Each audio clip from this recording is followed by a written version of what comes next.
नमस्कार दोस्तों, आज हम ताम्रपाषाण काल के बारे में अध्ययन करेंगे।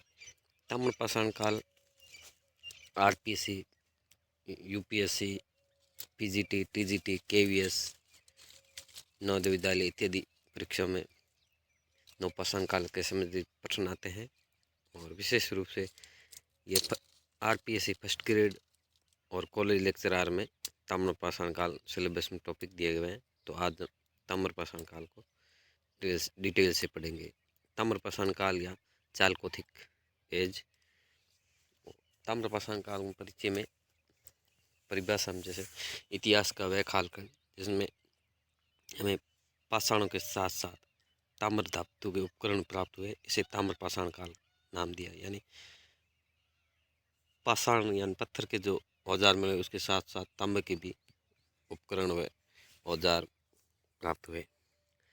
मनुष्य के द्वारा उपयोग में लाई गई जो प्रथम धातु थी वो ताम्र थी।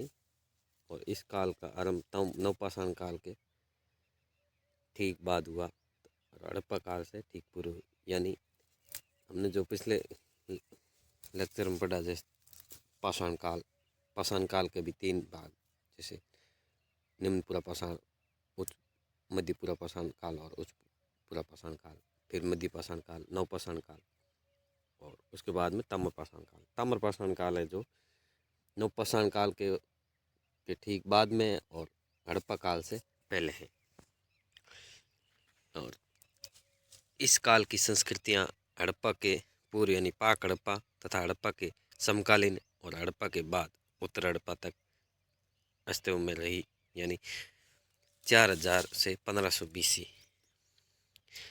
ताम्रपाषाण काल की विशेषताओं में जैसे ताम्रपाषाण कालीन संस्कृति ग्रामीण थी। ये ग्राम मुख्य रूप से नदियों के किनारे, मैदानी भागों तथा पहाड़ी क्षेत्रों में बसे थे। यानी ताम्रपाषाण काल है वो मुख्य रूप से ग्रामीण सभ्यता थी और गांव में भी नदी के किनारे बसे हुए थे। जैसे ये क्वेश्चन आ रखे हैं कि सांबर लवण सरोवर कृषि, यानी लवण की जो प्राचीनतम कृषि की साक्ष्य कहाँ है, तो सांबर झील 7000 से 6000 BC। और ताम्रपाषाण काल की विशेषता में इन गाँव में जो पशुपालन व कृषि मुख्य रूप से की जाए। यानी ताम्रपाषाण काल में मनुष्य पशुपालन और कृषि मुख्य रूप से करता था। नवदा टोली और जौर से कई सारी फसलों का प्रमाण मिला है जो महाराष्ट्र में। और यहाँ पर मध्यभांड है, मिट्टी के बर्तन प्राप्त मिले जो चाक पर बनाए जाते थे। यहाँ से काले व लाल मर्दानी यानी कृष्ण लोहित या ब्लैक रेड वेयर मर्दभांड सर्वाधिक मिले। और पहली बार मर्द भांडों पर चित्र इस काल में भी हुआ। और यहाँ पर प्रथम बार ओसीपी यानी गेरुए रंग के मर्दभांड प्राप्त हुए।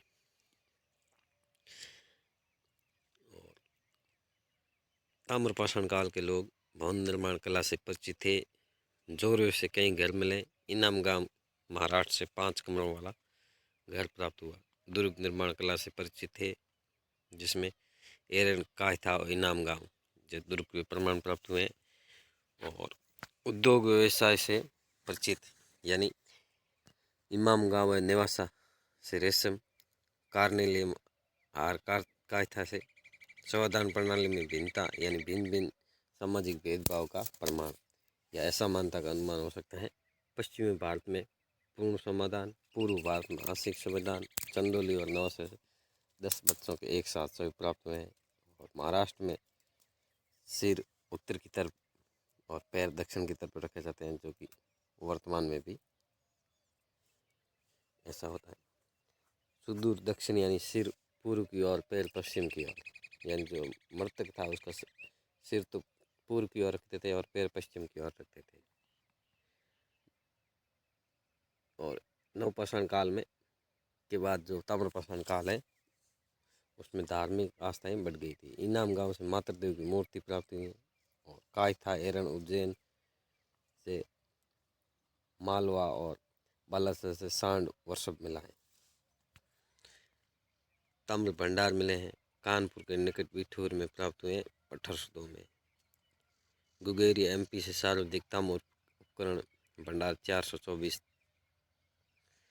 ताम्र की मानव आकृतियाँ, सार्वधिक मदरपुर यूपी से 31 और मानव आकृतियाँ।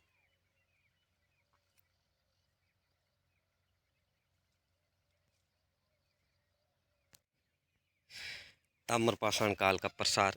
इन संस्कृतियों का प्रसार मुख्य रूप से उन्हीं क्षेत्रों में हुआ जहाँ ताम्र की खानें या भंडार मौजूद थे।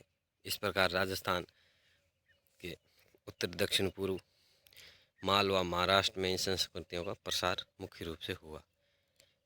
इन क्षेत्रों में मानव जीवन में स्थिति ताम्र नवपाषाण की काल की बजाय ताम्रपाषाण काल में आया, यानी मानव को स्थायी निवास है वो इन क्षेत्रों में नवपाषाण काल में नहीं हुआ, नवपाषाण के बाद ताम्रपाषाण काल में हुआ। जैसे गणेश्वर जोधपुर संस्कृति है 2800 BC से 2000 BC, जोधपुरा जो स्थल है प्रथम बार ताम्रपाषाण काल के साक्ष्य यहीं से प्राप्त हुआ और ये साहबी नदी के किनारे जयपुर में स्थित है। नाल नारंगी प्रकार के मृत प्राप्त हुए। दूसरा स्थल है गणेश्वर, यह नीम का थाना कांठ नदी के किनारे और रतनचंद्र अग्रवाल या RC अग्रवाल द्वारा 1977 में उत्खनन कार्य किया गया। यहाँ पर 3 भिन्न कालखंडों के उत्खनन हुआ, जिसमें आखेट संग्रहण से लेकर मानव स्थान धातु के प्रयोग में प्रमाण, यानी गणेश्वर है, यहाँ से पाषाण काल भी साक्ष्य मिले हैं और मध्य पाषाण के साक्ष्य मिले हैं, नवपाषाण के भी साक्ष्य मिले हैं और साथ में ताम्रपाषाण काल के भी साक्ष्य मिले हैं। पहला कालखंड यानी यहाँ से आखेट के साक्ष्य मर्दबान नहीं, सूक्ष्म और पाषाण औजार जानों का प्रमाण यह मध्य पाषाण काल। दूसरा कालखंड था धात्विक ताम्र प्रयोग हुआ, तांबे की चूड़ियाँ, तीर, भाले, कई सारे उपकरण प्राप्त हुए। साथ साथ में स्थायी जीवन के भी प्रमाण, जिसमें कृषि, आवास, पशु, मर्दबान मिले। मछली पकड़ने का कांटा और आवास में जो गोल रूप में गोलाकार झोपड़ियाँ प्राप्त हुई हैं। तीसरा कालखंड है विशुद्ध ताम्र उपकरण, संख्या में यहाँ से सार्वधिक प्राप्त हुए हैं जो भी ताम्रपाषाण काल में, और प्राचीनतम ताम्र उपकरण मिले। इस कारण ताम्र सभ्यताओं की जननी कहते हैं गणेश्वर को। पाक, हड़प्पा व हड़प्पा के समकालीन है और भारत राजस्थान की प्राचीन संस्कृति ताम्रपाषाण काल, नवपाषाण, ये गणेश्वर सभ्यता। आड़ सभ्यता, सर्वप्रथम आड़ की खोज हुई थी, इस कारण इसको आड़ सभ्यता या संस्कृति, अधिकांश बनास नदी के किनारे होने के कारण इसे बनास संस्कृति भी कहते हैं। यानी जो आड़ नामक स्थान है वहाँ पर इस सभ्यता की खोज हुई, इस कारण इसका नाम आड़ संस्कृति या बनास नदी के किनारे स्थित होने के कारण इसे बनास संस्कृति कहते हैं। प्रमुख स्थल हैं जैसे आड़, ताम्रपति, आगाटपुर, धूलकोट, ये इसका नहीं नाम है। आड़ या बेड़च नदी के किनारे उदयपुर में वर्ष 1953 में अक्षय कीर्ति व्यास या AK व्यास, 1956 में RC अग्रवाल, 1961 में SD सांकलिया के नेतृत्व में आड़ का उत्खनन कार्य हुआ और आड़ से निम्न प्रमाण प्राप्त हुए, जैसे लाल, भूरी, काले प्रकार के मृदबान मिले, अनाज भंडार के मृदबान मिले, जैसे गोरे या कोठा कह जाते हैं। जैसे ये 5-7 फुट एक गहरे और गोबर से लंबा सा एक कोठा या गोरम बना ले, उसमें नीचे एक मुंह लगा हुआ बना लेते थे, ऊपर से मटका रख देते थे। तो बरसात में क्या ये भीगता नहीं, ना ही कोई इसमें कोई जानवर कीड़े मकोड़े घुसते थे। ये एकदम अनाज सुरक्षित रखता था, जैसे गोरा या काठा कहा गया है। ताम्र पिघलाने के प्रमाण मिले, साथ साथ यानी तांबे की भट्टियाँ प्राप्त हुई, साथ साथ कई सारे ताम्र उपकरण भी प्राप्त हुए। मिट्टी को पकाकर यानी टेराकोटा, खिलौना, जानवर की मूर्तियाँ बनाने के प्रमाण मिले, जिसमें सफ़ेद मूर्ति एक वर्षभ की है, जिसमें बनाशीन बुल नाम दिया। ऐसे घर मिले जिनकी नींव में पत्थर व बारी बाग कच्ची ईंटों से बना था। और पशुपालन यहाँ की अर्थव्यवस्था प्रमुख साधन या आधार था। मरमी चित्तौड़ से जानवरों के बड़े पैमानों पर प्रमाण, यह एक ग्रामीण सभ्यता थी और चावल व बाजरा यहाँ की प्रमुख फसलें थी आदिवासियों की। यूनानी लेख युग 6 मुद्राएं जिसमें 3 मूर्य प्राप्त हुई हैं, जिनके एक भाग पर त्रिशूल, दूसरे भाग पर अपोलो का चित्र है। ताम्र प्रयोग के साक्ष्य है, लेकिन पत्थर का उपयोग नहीं। गिल्लूट स्थल है, ये 1959 में बीबी लाल द्वारा खोजा गया और जिन्होंने पद्म भूषण भी प्राप्त हुआ है। राजसमंद में बनास नदी के किनारे, और यहाँ से पक्की ईंटों के घर, अग्निकुंड, टेराकोटा के खिलौने और फलक उद्योग भी मौजूद था। अगला नेक्स्ट स्थल आता है बालाथल। ये उदयपुर में स्थित है और 1993 से 98 वी.एन. मिश्र ने उत्खनन कार्य किया। पाक हड़प्पा काल के साक्ष्य प्राप्त हुए हैं। बड़े पैमाने पर पशुओं की हड्डियाँ प्राप्त हुई हैं और 11 कमरों वाला भवन प्राप्त हुआ है। विशाल दीवार जो कि कच्ची ईंटों की योगी की मुद्रा में शव मिला है। एक कुष्ठ रोग ग्रसित कंकाल मिला है और यू आकार के चूल्हे प्राप्त हुए हैं। ये इतनी सारी वस्तुएं स्थल प्राप्त हुए हैं जो कि बालाथल से प्राप्त है। और नेक्स्ट आता है कायथा मालवा संस्कृति। मालवा क्षेत्र से कई ताम्रपाषाण कालीन स्थल जैसे कायथा, नवदा टोली, महेश्वर, एरण, डग्गेवाड़ा व नागदा स्थान प्रमुख। इन क्षेत्रों में होने के कारण समग्र रूप से इसे मालवा संस्कृति नाम दिया और इसका काल है 1700 से 1200 बीसी तक की अवधि मानी जाती है। मालवा संस्कृति के अन्य स्थलों की तुलना में कायथा से मिले साक्ष्य पुरातन यानी 1800-1700 बीसी है और भिन्न भी है। इस कारण इसे कायस्थ संस्कृति को कई विधान अलग अलग रखते हैं। कायथा कायस्थ स्थल है जो कि उज्जैन के पास काली सिंध नदी के किनारे स्थित है और इस क्षेत्र की खोज उत्खनन वी.एस. वाकणकर मोहिउद्दीन ने किया। इसका काल है 1800 से 1700 बीसी। यहाँ 3 प्रकार के मर्दबाण, एक अत्यंत मजबूत, दूसरा निम्न स्तरीय और तीसरा लहरदार या कंगीनुमा, जिसमें कुल्हाड़ियाँ, चूड़ियों, हार, मनके रखे कृषि व अनाज के प्रमाण प्राप्त हुए हैं। मर्दभांड पर अनेक चित्र प्राप्त हुए हैं। मालवा के अन्य क्षेत्र में महेश्वर से प्रथम अवशेष ताम्र की तुलना में प्रस्तर के उपकरण यहाँ से प्राप्त हुए हैं अधिक मात्रा में। और नवदा टोली से 20,000 सूक्ष्म पाषाण उपकरण प्राप्त हुए हैं। कताई बुनाई से परिचित हो गए थे यहाँ के लोग और सभी प्रकार के अनाज के प्रमाण नवदा टोली से प्राप्त हुए हैं। अग्निकुंड या यज्ञ के प्रमाण नवदा टोली से प्राप्त हुए हैं। धार्मिक जीवन उन्नत था और नवदा टोली से मिले मर्तबान या बर्तन पर एक रत्ती, तीर और मगरमच्छ और मंदिर नुमा चित्र बना हुआ है। मुख्य केंद्र में नवदा टोली, खरगोन, मध्य प्रदेश, नर्मदा नदी के किनारे एस.डी. सांकलिया ने खोज की और मालवा का विस्तृत क्षेत्र तथा मालवा संस्कृति का जो प्रतिनिधित्व केंद्र है वर्ताकार घर प्राप्त हुए। योजना का अभाव था। जोरो संस्कृति, इसका कालखंड 1400 से 700 ईसा पूर्व है और M.N. देश पांडे ने खोज की। महाराष्ट्र के संपूर्ण भाग में सिवाय कोंकण तट व विदर्भ में ताम्रपाषाण काल स्थल प्राप्त हुए हैं। यहाँ पर जोरवे परवरा नदी के किनारे और यह महाराष्ट्र संस्कृति का प्रतिनिधित्व केंद्र है, इसलिए इसे जोरवे संस्कृति नाम दिया। यानी जो जोरवे है वो केंद्र में है।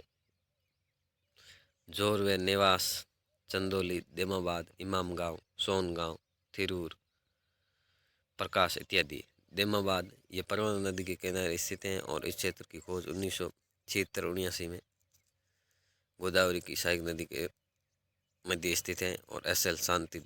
साली द्वारा 1976 से 19 उत्खनन कार्य किया गया। इस संस्कृति का सबसे बड़ा क्षेत्र है। यहाँ से सांवलदा संस्कृति महाराष्ट्र 2300 से 2200 बीसी से लेकर हड़प्पा व जोरो संस्कृति के साक्ष्य हमें प्राप्त हुए हैं। साक्ष्य में ग्रामीण क्षेत्र है मगर नगर की अवस्था प्राप्त कर ली है। इन चारों और किलेबंदी की गई है। ताम्र को गलाने यानी धातुमल के उपकरण बनाने के प्रमाण प्राप्त हुए हैं। ताम्र भट्टी प्राप्त हुए हैं। हड़प्पा, यहाँ से 2 हड़प्पा मोहर प्राप्त हुई हैं। काशी के उपकरण जिसमें रथ, वृषभ, हाथी, गेंडा, शिव गणेश पूजा के प्रमाण, धार्मिक जुलूस के प्रमाण, विभिन्न प्रकार के समाधान, हाथी दांत के उपकरण, अग्निवेदिका, बाजरा, मूंग जैसी फसलें प्राप्त हुई हैं। इमाम गांव पूर्व में भीमा नदी किनारे स्थित है और M.K. धवलीकर व S.D. शांकलिया, J.P. अंसारी द्वारा 1968 से 1983 के बीच में उत्खनन कार्य किया और यह सर्वाधिक लंबा उत्खनन था। इसमें किलेबंद और चारों ओर से खाई से घिरा हुआ क्षेत्र है। घरों का निर्माण योजनाबंद से पश्चिम भाग में झोपड़ियों में करमार, सोनार, कुमार कार्य करने वाले यानी मध्यम वर्ग, पश्चिम भाग है उसमें मध्यम वर्ग के लोग रहते थे। मध्य भाग में आयताकार घर, इसमें कुलीन वर्ग जो कि बड़े किसान थे रहते थे और समाधान यानी 5 कमरों वाला घर प्राप्त हुए हैं। अन्नागार के अवशेष, पत्थर निर्मित बांध प्राप्त हुए हैं। नहरें व विशाल जलाशय मिला है जो कि बाढ़ को रोकने के प्रमाण हैं या सिंचाई हेतु। शीशविहीन मूर्तियाँ प्राप्त हुई हैं। पत्थर व ताम्र दोनों के उपकरण प्राप्त हुए, स्वर्ण आभूषण प्राप्त हुए, फसलें और पशुपालन के साक्ष्य है। समाधान प्रणाली यानी घरों के भीतर समाधान, सीढ़ीदार समाधान जिसमें 5 कमरों वाला घर बना हुआ है, इसमें सीढ़ीदार समाधान प्राप्त हुए हैं। बच्चों के शव या जिसमें स्क्री रोग के प्रमाण है। अन्य स्थान में यूपी के नरहन, खेरडी, इमलीदी, राजघाट, अग्नियाबर, झूसी, हवेलियाँ, इन स्तरों को ताम्र आपूर्ति बिहार की राका खानों से होती थी। चिराद बिहार से और बारूदी झारखंड, भरतपुर और मंगलकोट बंगाल में, गोलबई उड़ीसा में, गणेश्वर यह जो कालखंड है, जैसे कालखंड के बारे में अगर की सुनाए तो इसका क्रम इस प्रकार, जैसे गणेश्वर 2800 BC, सावलदा 2300 BC, आड़ 2100 BC, कायथा 2000 BC, पाटन यानी प्रभास गुजरात, मालवा 1700 से 1200 BC, रंगपुर 1700 से 1400 BC और जोरवे 1400 से 700 BC स्थल है।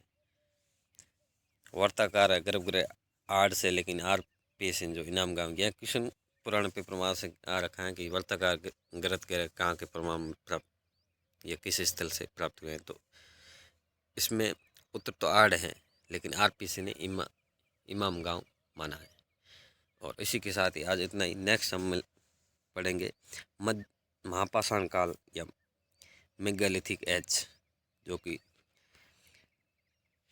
फर्स्ट ग्रेड और कॉलेज लेक्चर विशेष रूप से टॉपिक जुड़ा हुआ है। धन्यवाद।